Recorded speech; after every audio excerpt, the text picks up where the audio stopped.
Welcome friends, welcome to tech tutor with Viji. இன்னைக்கு நம்ம பார்க்க போகிறது UGC net artificial intelligence previous year questions with detail explanation. இந்த வீடியோவில் 2016 to 2023 வரை இம்பார்ட்டன்ட் ஏஐ கொஸ்டின்ஸ் எக்ஸ்பிளைன் பண்ண போகிறேன் in very easy and exam oriented manner. நான் கான்செப்டை சிம்பிளாக எக்ஸ்பிளைன் பண்ணுறேன், ஸோ பிகினர்ஸ்க்கும் ஈஸியாக புரியும்.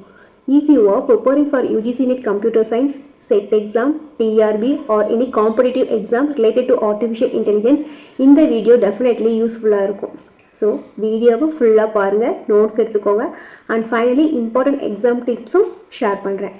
If you like this video, please like, share and subscribe பண்ணுங்கள். Now let us start with question number 1.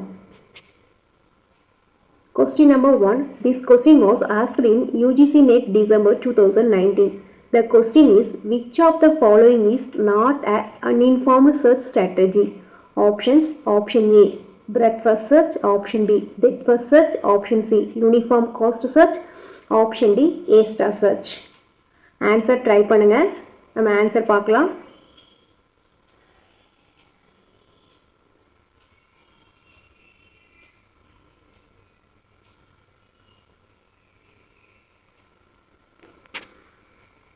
Correct answer is option D, A star search.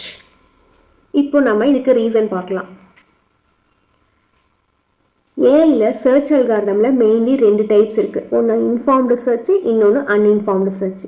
Uninformed சர்ச்னா என்னென்னா, கோலை பற்றி எக்ஸ்ட்ரா இன்ஃபர்மேஷன் யூஸ் பண்ண மாட்டாங்க, பிளைண்டாக search பண்ணும். அதுதான் அன்இன்ஃபார்ம்டு சர்ச். அன்இன்ஃபார்ம்டு சர்ச்சில் மெயினாக 3 டைப்ஸ் இருக்குது. பிஎஃப்எஸ் பிஎஃப்எஸ் அது வந்து லெவல் பை லெவல் எக்ஸ்ப்ளோர் பண்ணும்.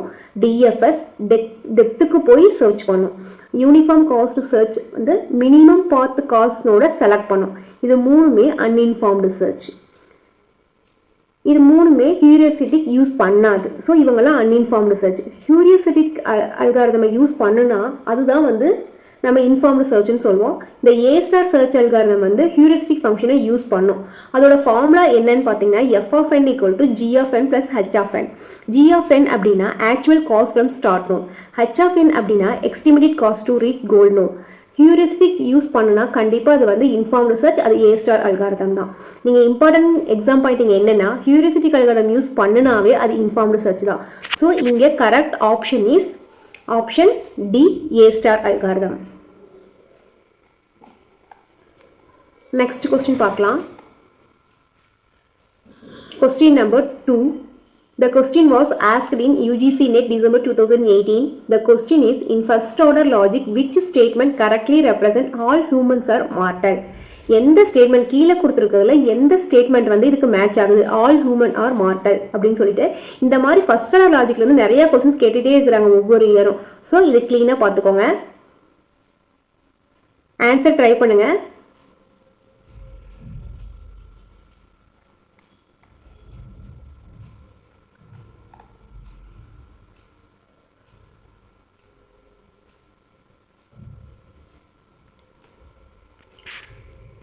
Correct answer is option A. For all x, human x condition tends to mortal x.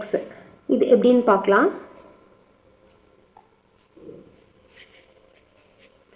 First order லாஜிக்கில் 2 குவான்டிஃபையர்ஸ் யூஸ் பண்ணுவோம். என்னென்னா, யூனிவர்சல் குவான்டிஃபையர் ஒன்று, எக்ஸிஸ்டன்ஷியல் குவான்டிஃபையர் ஒன்று. யூனிவர்சல் குவான்டிஃபையர் எப்படி represent பண்ணுவோம் அப்படின்னா for all.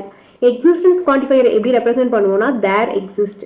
All humans are mortal அப்படின்னா என்ன மீனிங் அப்படின்னா, எவ்ரி ஹியூமன் இஸ் மார்டல்னு அர்த்தம். So every X, for every X, if X is ஹியூமனாக இருந்தால் அவங்க கண்டிப்பாக மார்டலாக இருப்பாங்க அப்படின்ற மீனிங் நமக்கு. ஸோ அதுதான் யூனிவர்சல் குவான்டிஃபையர். அங்கே இம்ப்ளிகேஷன் யூஸ் பண்ணுவோம். யூனிவர்சல்னாவே நம்ம என்ன யூஸ் பண்ணுவோம் அப்படின்னா இம்ப்ளிகேஷன் யூஸ் பண்ணுவோம். எக்ஸிஸ்டன்ட்ல என்ன யூஸ் பண்ணுவோம் அப்படின்னா அண்ட் ஆப்ரேட்டர் யூஸ் பண்ணுவோம். இது ரெண்டும் நீங்கள் நல்லா ஞாபகம் வச்சுக்கணும். யூனிவர்சல் குவான்டிஃபையருக்கு நம்ம இம்ப்ளிகேஷன் யூஸ் பண்ணுவோம். எக்ஸிஸ்டன்ஸ் குவான்டிஃபையருக்கு நம்ம என்ன யூஸ் பண்ணுவோம் அப்படின்னா அண்ட் யூஸ் பண்ணுவோம். இதை வச்சே நம்ம ஆப்ஷன்ஸை எலிமினேட் பண்ண முடியும். ஃபார் யூனிவர்சல் குவான்டிஃபையர்ஸ்க்கு அண்டு கொடுத்துருந்தாங்கன்னா அது தப்பு, எக்ஸிஸ்டன்ஸ் குவான்டிஃபையர்ஸ்க்கு இம்ப்ளிகேஷன் கொடுத்துருந்தாங்கன்னா அது தப்பு. ஸோ இங்கே கரெக்ட் ஆன்சர் வந்து ஆப்ஷன் ஏ. பாருங்கள், ஆப்ஷன் ஏ ஃபார் ஆல் கொடுத்துருக்காங்க, இம்ப்ளிகேஷன் கொடுத்துருக்காங்க. இதே ஆப்ஷன் சி பார்த்தீங்கன்னா ஃபார் ஆல் கொடுத்துட்டு அண்டு கொடுத்துருக்காங்க. அப்போ இது தப்பு, நம்ம அப்படியே ஆப்ஷன்ஸை எலிமினேட் பண்ணிடலாம் இல்லைங்களா. அதே மாதிரியே தேர் எக்ஸிஸ்ட்டுக்கு அண்டு தான் வருமோ தவிர இம்ப்ளிகேஷன் வராது. அதனால் நம்ம ஆப்ஷன் டியும் நம்ம எலிமினேட் பண்ணிடலாம். நம்ம வந்து படிக்காமலே இந்த கண்டிஷன் ஃபார் ஆல்னா கண்டிப்பாக இம்ப்ளிகேஷன் தான் வரும், அங்கே அண்டு வரக்கூடாது அப்படின்னு சிஏ எலிமினேட் பண்ணிடலாம். அதே மாதிரி டி தேர் எக்ஸிஸ்ட் அப்படின்னா அங்கே அண்டு தான் வரும், இம்ப்ளிகேஷன் வராது. அதனால டியும் நம்ம வந்து எலிமினேட் பண்ணிடலாம். இப்போ பார்த்தீங்கன்னா ஆப்ஷன் ஏ அண்ட் பி தான் இருக்கு. பியில் பார்த்தீங்கன்னா இங்கே வந்து ஃபார் ஆல் கொடுத்துருக்காங்க நமக்கு, ஆனால் இங்கே தேர் எக்ஸிஸ்ட் கொடுத்துருக்காங்க. அதனால பியை நம்ம கொஸ்டினை வச்சு பியை எலிமினேட் பண்ணுறோம். அதனால ஆப்ஷன் ஏ தான். ஸோ நீங்கள் எலிமினேஷன் ஆப்ஷன் யூஸ் பண்ணுங்க, அப்போ தான் நம்மளால ஈஸியாக ஆன்சரை ஃபைண்ட் பண்ண முடியும். இப்போ நம்ம நெக்ஸ்ட் கொஸ்டின் போகலாம். The question was asked in UGC NET November 2017. The question is, which algorithm is used in decision tree learning to select the best attribute at each node? Answer try பண்ணுங்க. இது decision tree based question. Data mining.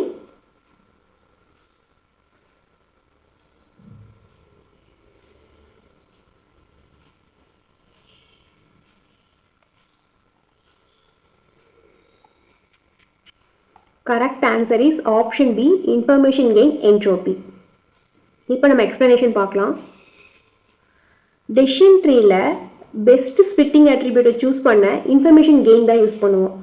என்ட்ரோபினா என்னன்னா impurityன்னு சொல்லலாம் அல்லது disorder measuresனு சொல்லலாம்.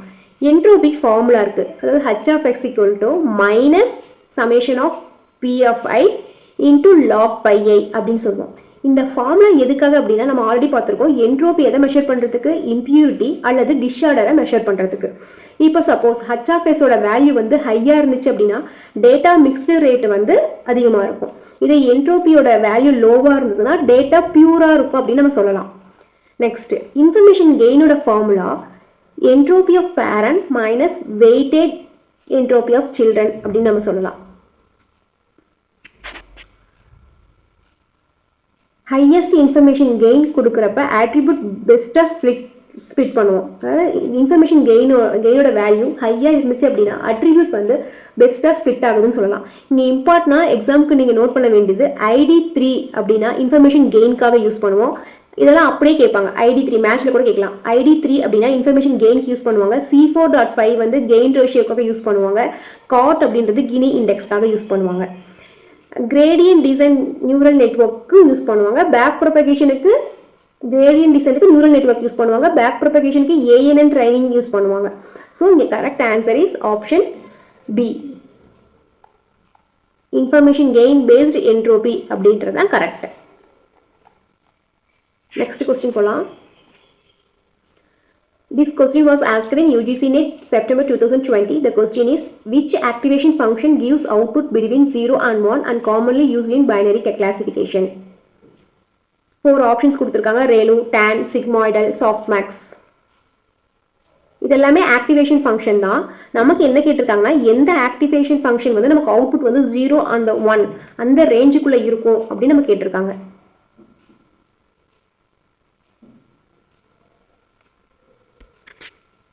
So the correct answer is sigmoidal activation function. Sigmoidal activation function ஓட formula வந்து 1/1 plus e power minus x. இதுவும் கேட்கலாம். சிக்மாய்டலோட ஆக்டிவேஷன் ஃபங்க்ஷனோட ஃபார்முலாவும் கேட்கலாம். சிக்மாய்டல் ஆக்டிவேஷன் ஃபார்முலா என்னன்னா 1/1 plus e power minus x. இதோட அவுட்புட் ரேஞ்ச் வந்து 0 to 1. இதெல்லாம் வந்து தியரி பேஸ்டு கொஸ்டின் மாதிரி தான் நம்ம எழுதணும். இது இந்த ஃபங்க்ஷனில் அவுட்புட் ஆல்வேஸ் 0 and 1க்குள்ளே தான் வரும். அதனால தான் இது எங்கே யூஸ் பண்ணுவாங்கன்னு பார்த்தீங்கன்னா ப்ராபபிலிட்டி ப்ரிடிக்ஷனுக்கு இது யூஸ் பண்ணுவாங்க. பைனரி கிளாசிஃபிகேஷனில் output greater than or equal to 0.5னா கிளாஸ் 1ன்னு சொல்லலாம், லெஸ் தென் 0.5னா கிளாஸ் 0ன்னு சொல்லலாம். அதர் ஃபங்க்ஷனோட இப்போ கம்பாரிசன் பார்க்கலாம்.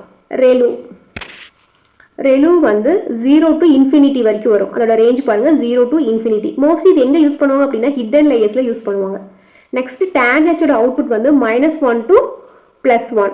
சாஃப்ட்மேக்ஸ் வந்து மல்டிபிள் கிளாஸ் கிளாசிஃபிகேஷனுக்கு யூஸ் பண்ணுவாங்க. நீங்கள் இங்கே எக்ஸாம் பாயிண்ட் ஆஃப் வியூ என்ன பார்க்கணும் அப்படின்னா பைனரி கிளாசிஃபிகேஷனுக்கு சிக்மாய்டல் யூஸ் பண்ணுவோம், மல்டி கிளாஸ் கிளாசிஃபிகேஷனுக்கு சாஃப்ட்மேக்ஸ் யூஸ் பண்ணுவோம், ஹிடன் லேயர்ஸ்க்கு ReLU யூஸ் பண்ணுவோம். ஸோ இங்கே கரெக்ட் ஆன்சர் வந்து option C, sigmoidal function. Now we move to final question. The question was asked in UGC NET July 2016. The question is, which component of expert system applies rules to facts and derives conclusion? எந்த expert system வந்து ஃபேக்டை derive பண்ணி ரூல்ல இருந்து conclusion நமக்கு கொடுக்கும் அப்படின்னு கேட்டிருக்காங்க. இங்கே 4 option இருக்குது. இது எக்ஸ்பர்ட் சிஸ்டத்துலேருந்து இந்த question.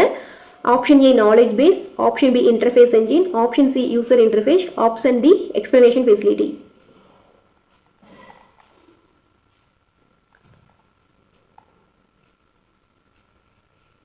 Correct answer is option B interface engine. Expose சிஸ்டத்தில் மெயின்லி 3 காம்பனன்ட்ஸ் இருக்குது. என்னென்னு பார்த்தீங்கன்னா knowledge base, interface engine, knowledge base, inference engine, third user interface. Knowledge பேஸில் facts and if then rules store பண்ணுவாங்க. Interface engine சிஸ்டமோட brain மாதிரி work ஆகும். Interface engine system வந்து நம்மளோட பிரைன் மாதிரி ஒர்க் ஆகும். It applies rules and drives new conclusion. 2 important reasoning method இருக்குது. ஃபார்வர்ட் செயினிங் ஒன்று, பேக்வேர்ட் செயினிங் ஒன்று. ஃபார்வர்ட் செயினிங் அப்படின்னா நோன் ஃபேக்ட்ஸில் ஸ்டார்ட் பண்ணி கோலுக்கு போகும். பேக்வேர்ட் செயினிங்னா கோல்லேருந்து ஸ்டார்ட் பண்ணி அப்படி பின்னாடி வரும். ஃபார்வர்ட்னா முன்னாடி இருந்து பேக் போகிறது, பேக்வேர்ட்னா பேக்லேருந்து கோல்லேருந்து பின்னாடி வருது. யூசர் இன்டர்ஃபேஸ் யூசருக்கு இன்ட்ராக்ஷனுக்கு ரொம்ப யூஸ்ஃபுல்லாக இருக்கும். எக்ஸ்பிளனேஷன் ஃபெசிலிட்டி சிஸ்டம் எப்படி கன்க்ளூஷன் ரீச் பண்ணுமோ அதே மாதிரி இதுவும் பண்ணும். இங்கே இம்பார்ட்டன்ட் எக்ஸாம் பாயிண்ட் என்னன்னா knowledge base store knowledge. Interface engine என்ன பண்ணும், இன்ஃபரன்ஸ் என்ஜின் என்ன பண்ணும் அப்படின்னா நாலேஜை ப்ராசஸ் பண்ணும். நாலேஜ் பேஸ் வந்து நாலேஜை ஸ்டோர் பண்ணும். இன்ஃபரன்ஸ் என்ஜின் வந்து நாலேஜை ப்ராசஸ் பண்ணும். ஸோ இங்கே கரெக்ட் ஆன்சர் வந்து இன்ஃபரன்ஸ் என்ஜின். நாலேஜ் பேஸ் பார்த்தீங்கன்னா domain specific fact and rules, if then ரூல்ஸை பண்ணோம். It does not process, just store. Knowledge base என்ன பண்ணும் அப்படின்னா ஸ்டோர் தான் பண்ணும். இன்ஃபரன்ஸ் என்ஜின் தான் அதை ப்ராசஸ் பண்ணும். அதுதான் நீங்கள் ஞாபகம் வச்சுக்கணும். இதில் இன்னொன்று ஒரு கான்செப்ட் சொல்லிட்டு ஃபார்வர்ட் செயினிங் ஒன்று, பேக்வேர்ட் செயினிங் ஒன்று. ஃபார்வர்ட் செயினிங்னா நமக்கு தெரிஞ்சதை வச்சு நம்ம கோலுக்கு ரீச் பண்ணுவோம். பேக்வேர்ட் செயினிங்னா கோல்லேருந்து திரும்ப நம்ம பின்னாடி இருந்து முன்னாடி வருவோம். அதுதான் பேக்வேர்ட் செயினிங். இது ரெண்டும் இங்கே இம்பார்ட்டன்ட். Thank you friends. உங்களுக்கு டவுட்ஸ் இருந்தால் கமெண்ட்ஸில் கேளுங்க, நான் டெஃபினட்டாக ரிப்ளை பண்ணுறேன். Until then, keep learning, keep supporting. Thank you, friends.